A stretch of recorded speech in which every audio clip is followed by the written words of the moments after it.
Hello, welcome to global study. नमस्ते, कैसे हो? बढ़िया, हम भी बढ़िया।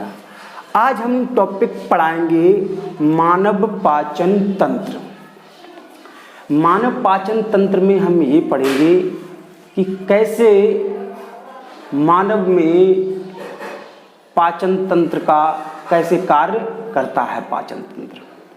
अब कोई भी सिस्टम, जैसे ये डाइजेशन सिस्टम है, कोई भी सिस्टम एक अंग से मिलकर तो बनता नहीं है जब तक उसमें दो या दो से अधिक अंग सहभागिता या कंट्रीब्यूशन ना करें। जैसे आप इस चित्र को देख रहे होंगे, ये एक पूरा तंत्र बनाया है, एक सिस्टम बनाया और इसमें बहुत से अंगों ने अपना योगदान दिया, तब ये पूरा डाइजेशन का, पाचन का कार्य करेगा। जैसे मुख, माउथ कैविटी, ग्रशिका, ईसोफेगस, आमाशय देख रहे होंगे आप, स्टमक, अग्नाशय, पैनक्रियास, छोटी आंत, स्मॉल इंटेस्टाइन और बड़ी आंत, लार्ज इंटेस्टाइन, परिशिष्ट या अपेंडिक्स, मलाशय, मलद्वार, पित्ताशय जिसे गॉल ब्लैडर बोलते हैं, और लिवर या यकृत, या ये तो बता ही दिया। तो ये इतने अंग लगभग मिलकर पाचन का कार्य करते हैं और इसीलिए इसको हम एक तंत्र कहते हैं। क्या कहते हैं? तंत्र कहते हैं। पाचन क्या है? भोजन के पाचन क्या बोलते हैं? ये एक डेफिनेशन कह लीजिए या समझाने के लिए आपको लिख दिया है। इसको देखते हैं, भोजन के जटिल पोषक पदार्थों व बड़े अणुओं का विभिन्न रासायनिक क्रियाओं, कौन सी? जो अंदर बहुत सी रासायनिक क्रियाएं इसमें होंगी, और एंजाइम, जो बहुत से एंजाइम इनमें की सहायता से सरल व छोटे व घुलनशील अणुओं में बदलना। सरल व छोटे, कौन से? घुलनशील, है ना, घुलनशील अणुओं में बदलना। किसका? भोजन का। क्या कहलाता है? पाचन कहलाता है। और यह जो तंत्र इस कार्य को करता है उसको पाचन तंत्र कहते हैं। क्या कहते हैं? पाचन तंत्र कहते हैं। और ये देखिए, भोजन का या फूड का डाइजेशन स्टमक में या स्मॉल इंटेस्टाइन में शुरू नहीं होता, शुरू माउथ से हो जाता। कहाँ से? माउथ से, यानी कि मुख से, मुख गुहा से ही भोजन का पाचन शुरू हो जाता है। कैसे? आइए देखते हैं। जब भोजन को अंतर्ग्रहण या इंजेक्शन लिया जाता है, भोजन जब हम लेते हैं भोजन को, तो माउथ में हमारे क्या होते हैं? टीथ। क्या होते हैं? दांत। दांत क्या करते हैं बेटा? भोजन को या तो काटने में, बाइट करने में, उनको क्रश दबाने, क्योंकि भोजन का एक हम ऐसे टुकड़ा लेंगे ना, कोई एकदम पिसा हुआ तो लेते नहीं, तो वो उसको काटने में, है ना, आगे वाले टीथ काटने में, या हमारी जो दाढ़ हैं जिसमें हम मोलर, प्री मोलर कहते हैं, तो इनको पीसने में, यानी कि छोटा छोटा कार्य जो हमने निवाला लिया था, जो भी भोजन हमने खाया, जो भी आपने बर्गर, चाउमीन, जो भी चीज़ आप खा रहे हो, वो भी एक फूड ही है। और जब हम उसको ले रहे हैं मुंह में, तो क्या हो रहा है कि वो हम उसको चबा रहे हैं, चबा रहे हैं। यहाँ पर माउथ के अंदर दो कार्य साफ साफ नजर आते हैं। चबा तो रहे हैं, साथ में उसमें कुछ चिपचिपा पदार्थ भी मिल रहा है, जिसे हम बोल देते हैं श्लेष्मा। क्या बोल देते हैं? श्लेष्मा। ये कहाँ काम हो रहा है? ये हमारे माउथ में हो रहा है, यानी कि मुंह में हो रहा है। अब मुंह में ये काम हो रहा है, श्लेष्मा ये इसे लार के रूप में, ठीक है। तो श्लेष्मा क्या कर रहा है? उस भोजन को बहुत ही चिकना बना रहा है। जब हम भोजन को मुंह में रख के चबाते हैं, तो जिस रूप में भोजन होता है वैसा नहीं रहता है। वो क्या होता है, उसमें चबा के जीभ उसको पलटने का कार्य करती है भोजन को मुख के अंदर, और वो उसको क्या कर रहा है? चिकना बना रहा है। और इस मुख में लार ग्रंथि पाई जाती है। क्या? लार ग्रंथि या सिलिवरी ग्लैंड्स पाई जाती हैं। क्या पाई जाती हैं? लार ग्रंथि पाई जाती हैं। लार ग्रंथि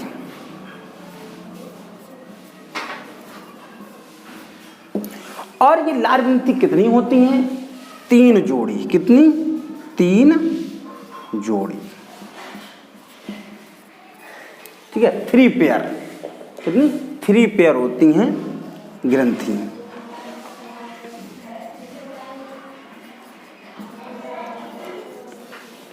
ये हमारे मुख में पाई जाती हैं, नीचे के जबड़े में, लोअर जा, टंग और चीक, इन पार्ट्स में लार ग्रंथि जो लार जो होती है ये हमारे भोजन का पाचन करने का कार्य शुरू कर देती। कहाँ से? माउथ से। इसके बाद हम आते हैं ग्रसिका।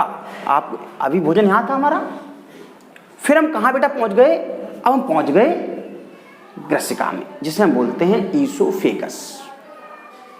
वहाँ हम नहीं, मतलब भोजन पहुँच गया, हम तो वहाँ स्टडी कर रहे हैं।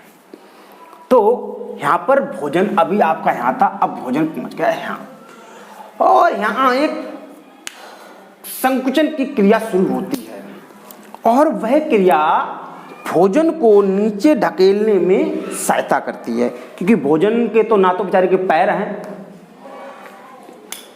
ना कोई शक्ति है जो अपने आप नीचे उड़ के कि चल भाई हटो, मुझे रास्ता दो और जाने दो, ऐसा नहीं है। ये क्या करता है, एक इस ईसोफेगस या ग्रसिका में एक ऐसी घटना होती है, ऐसी क्रिया होती है जिसे हम क्रमा संकुचन कहते हैं, और उसके द्वारा भोजन नीचे की ओर धकेला जाता है। देखते हैं कैसे धकेला जाता है। मान लीजिए ये है हमारी ईसोफेगस, ये बड़ा वाला स्ट्रक्चर हमने यहाँ ले लिया, और ये रहा हमारा भोजन। ये भोजन है, ये है भोजन। तो बड़े जिस भाग में भोजन होगा वहाँ पर ईसोफेगस में स्वेलिंग आएगी, थोड़ा सा फूल जाएगा, ऐसे इस आकार में हो जाएगा, ऐसे करके ऐसे, और ये वाला जो भाग होगा वो कैसा हो जाएगा? ऐसे।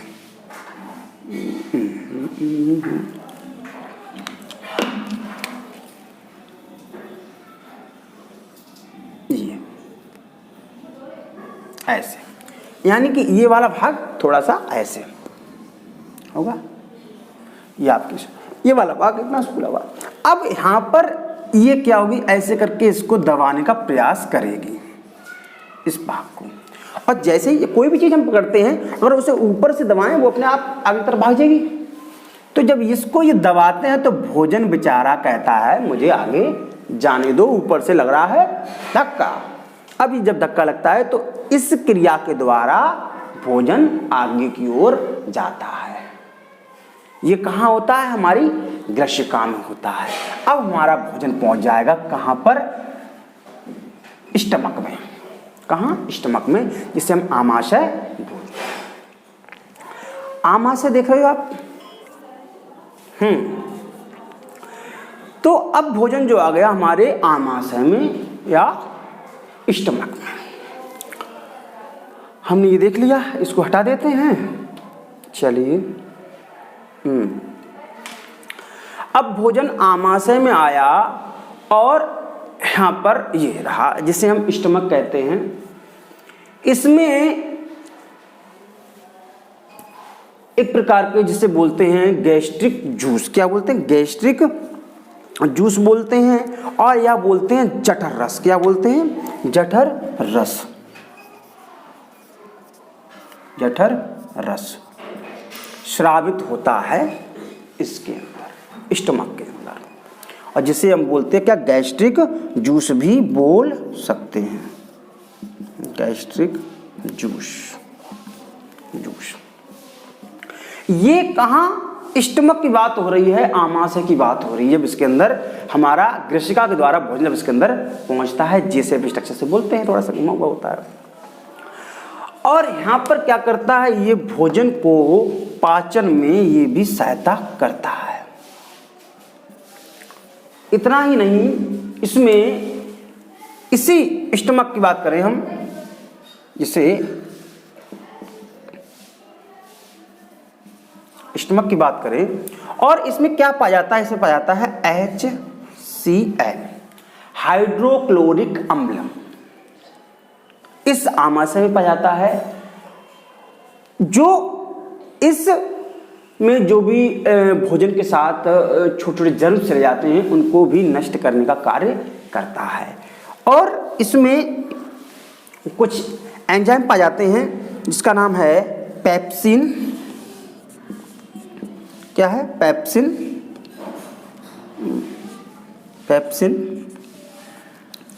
और है एक लाइपेज।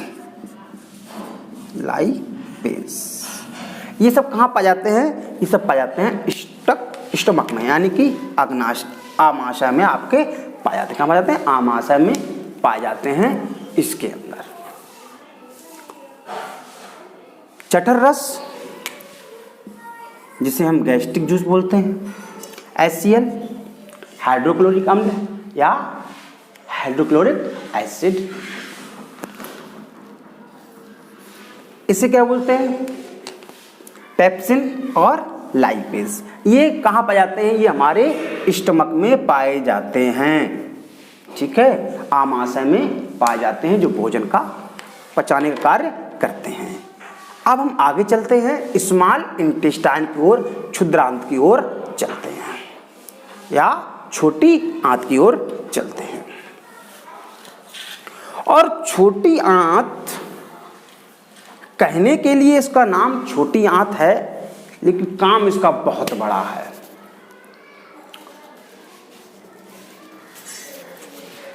काम कैसा बड़ा है, भोजन का लगभग जो भी पाचन होता है, या हम बोले पूर्णतः पाचन की बात कर लें, वो इस छोटी आंत के अंदर ही होता है। कहने के लिए ये छोटी आंत है, लेकिन ये लंबाई में, देखिए लंबाई की बात करें तो छोटी आंत बड़ी आंत से बड़ी है, लेकिन चौड़ाई की बात करें, इस प्रकार की चौड़ाई की बात करें तो ये रही बड़ी आंत, ये छोटी आंत, तो इसे हम बड़ी आंत बोल देते हैं, इसे बोल देते हैं छोटी आंत।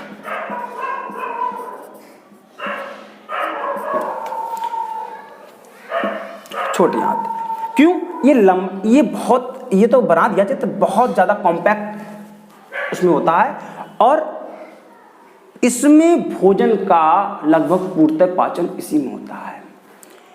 इसके अंदर छोटे छोटे पाए जाते हैं रसांकुर, क्या पाते हैं, रसांकुर, इसमें छोटी आंत में, जिसे बोलते हैं रसांकुर,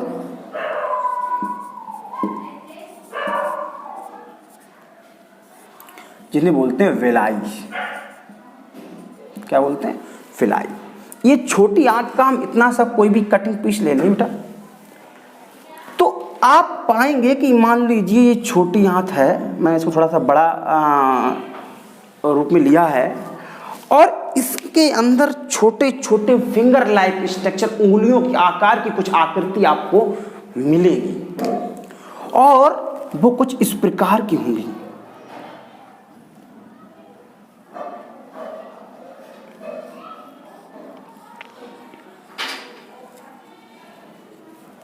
इस प्रकार के देख रहे हैं आप, इस प्रकार के। और ये कोई ऐसा नहीं है, ये तो 2D में दिख रहा है यार, 2 डायमेंशनल में, ये पूरे इस आकार का। और देख लीजिए आप, ऐसे ये मान लीजिए पूरी पाइपलाइन पड़ी हुई है हमारे शरीर के अंदर, और ये आकृति ना इस प्रकार की होती हैं, ऐसे ऐसे। आप शायद समझ में आया होगा आपको, इस प्रकार से। इन्हें हम बोलते हैं रसांकुर या विलाई। इनका काम क्या होता है, इनका काम बहुत ही महत्वपूर्ण है, इसीलिए बोलते हैं छोटी आंत, नाम के लिए छोटी, काम बहुत बड़ा है। ये जो वेलाई जो हैं, जिन्हें हम रसांकुर बोल रहे हैं, ये भोजन में जो भी आवश्यक पोषक तत्व होते हैं। क्या होते हैं? पोषक तत्व। पोषक तत्व। और भोजन को हम इसीलिए लेते हैं, भोजन इसलिए खाते हैं ताकि हमें उनसे पोषक तत्व प्राप्त हों और उनको अपने जीवन में विभिन्न भागों में उपयोग करें। अगर हमें एनर्जी चाहिए होगी तो हम एनर्जी वाली चीजें लेंगे, कार्बोहाइड्रेट। प्रोटीन चाहिए होगी, शरीर की बॉडी बनानी हो तो प्रोटीन लेंगे। और इन्हीं मिनरल्स, विटामिन, ये सब एब्जॉर्ब करने काम, सोखने काम इसी छोटी आंत की ये वेलाई रसांकुर करती हैं। रसांकुर, ये रसांकुर जो हैं यही तो इनको अवशोषित करती हैं। क्या करती हैं? अवशोषित करती हैं। जो भी पोषक तत्व आप देख रहे हैं, इन पोषक तत्वों को सोखने का काम ये रसांकुर करते हैं। और ये कहां पाए जाते हैं? छोटी आंत में। बात समझ में आई? अभी हम छोटी आंत के अंदर, यानी कि फूड छोटी आंत के अंदर है, हम नहीं। फूड जो है, भोजन जो है, वो छोटी आंत के अंदर। अब ये गया यहाँ पर, इसको मार जो भी जर्म्स थे काट दिए गए थे, यहाँ पे बड़ा श्लेष्मा लगा के सब पहुंच गया था। अब इसके अंदर जाके अब जो भी पोषक तत्व थे, भाई इसीलिए हम चीज खाते हैं, उनसे भोजन कुछ पोषक तत्व प्राप्त करें। अब वहां के जो उसका एब्जॉर्प्शन हो रहा है, उसको सोखा जा रहा है, जो भी हमारे शरीर के लिए जो भी आवश्यक चीजें हैं छोटी आंत में। अब ये सर इसकी क्या आवश्यकता थी? ये रसायनों इतने बहुत से क्या आवश्यकता थी? ये बेटा क्या करते हैं, मान लीजिए एक आप ये वाला ले लीजिए, ये वाला देखिए, इसका जो क्षेत्रफल होगा और इसका जो क्षेत्रफल होगा इस एरिया का, इतने का, दोनों में बहुत अंतर है। इसका क्षेत्रफल ज्यादा होगा। क्यों? क्योंकि ये तो सिंपल है और इसके ऊपर ऐसे ऐसे करके आकृति बनी हुई है। किसके ऊपर? इसके ऊपर। अब जब इसको खोलेंगे, एक बार ऐसे, दो बार ऐसे और तीन बार, जब इसको खोलेंगे तो ये खोल के लगभग इतनी बड़ी आकृति हो जाएगी। और वैसे ये कितनी सी है? एक इतनी सी है। यानी कि ये एब्जॉर्प्शन के क्षेत्रफल को बढ़ा रहा है, सोखने के एरिया को बढ़ा रहा है। कौन? रसांकुर। रसांकुर पचे हुए भोजन को सोखने के क्षेत्रफल को क्या करता है? बढ़ाता है। एब्जॉर्प्शन के न्यूट्रिएंट को एब्जॉर्ब करने के एरिया को बढ़ाता है। कौन? रसांकुर। कहां पाई जाती हैं? छोटी आंत में, स्मॉल इंटेस्टाइन में पाई जाती हैं। ठीक है, कोई दिक्कत होनी भी नहीं चाहिए। क्या दिक्कत है भाई? आराम से चले थे यहां से। अभी गाड़ी हमारी स्मॉल इंटेस्टाइन में चल रही है और यहीं पर हमारे भोजन का लगभग पाचन हो जाता है। यानी कि जो हमें न्यूट्रिएंट चाहिए होते, जो आवश्यक चीजें होती, और इन्हीं में ब्लड वेसल्स होती हैं। कौन? रक्त वाहिका। इन्हीं स्मॉल होते तो सभी में, लेकिन जो न्यूट्रिएंट लेने वाली उन्हें क्या बोलते हैं? रक्त वाहिका। वाहिका पाई जाती हैं और जो भी न्यूट्रिएंट होते हैं सोकर इन्हीं रक्त वाहिकाओं में चले जाते हैं और ये रक्त वाहिका शरीर के सभी कोशिकाओं तक उन पोषक तत्वों को पहुंचाने का कार्य करती हैं, या न्यूट्रिएंट को सभी सेल्स तक पहुंचाने का काम, ट्रांसपोर्ट का काम करती हैं। और ये जाता कहां से? स्मॉल इंटेस्टाइन से।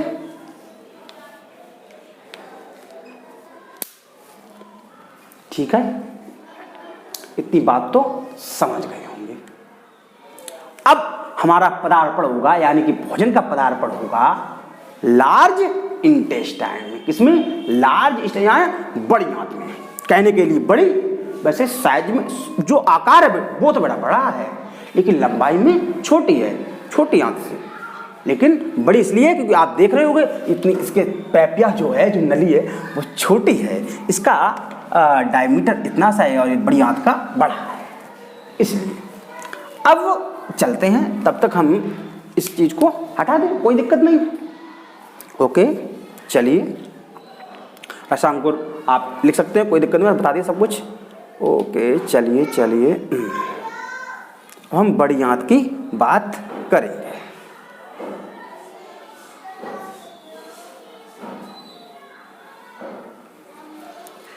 हम बात करेंगे बड़ी आंत।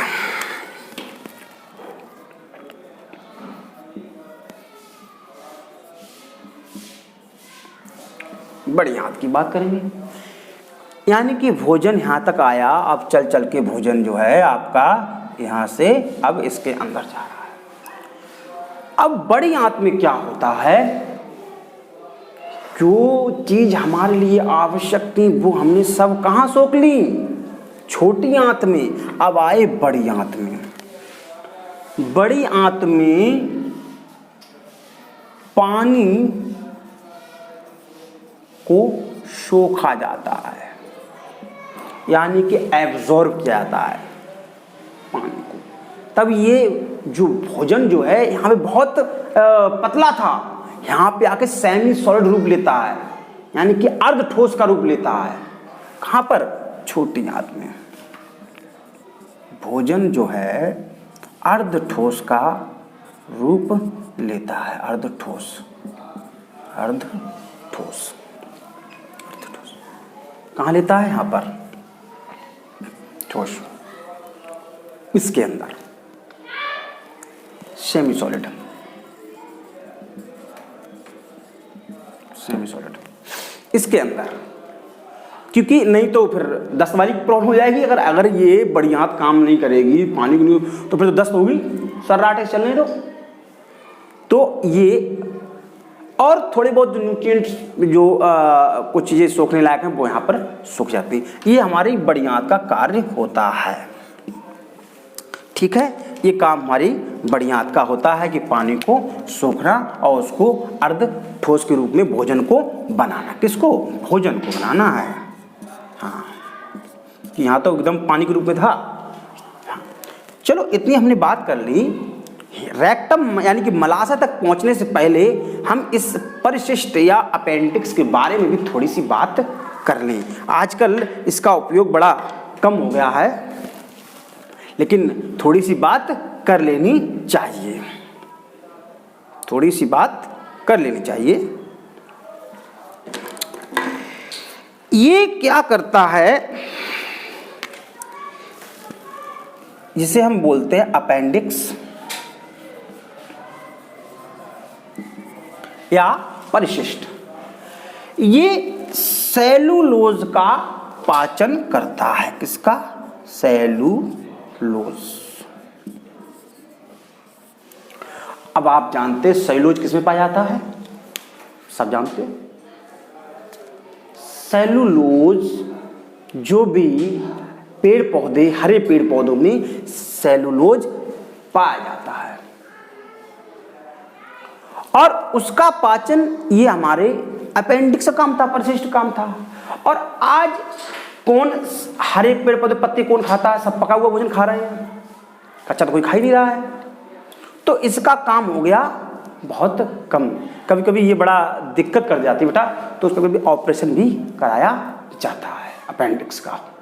आपने शायद सुना भी होगा, आपके आसपास अगर किसी को हुआ हो अपेंडिक्स का, इसीलिए होता है।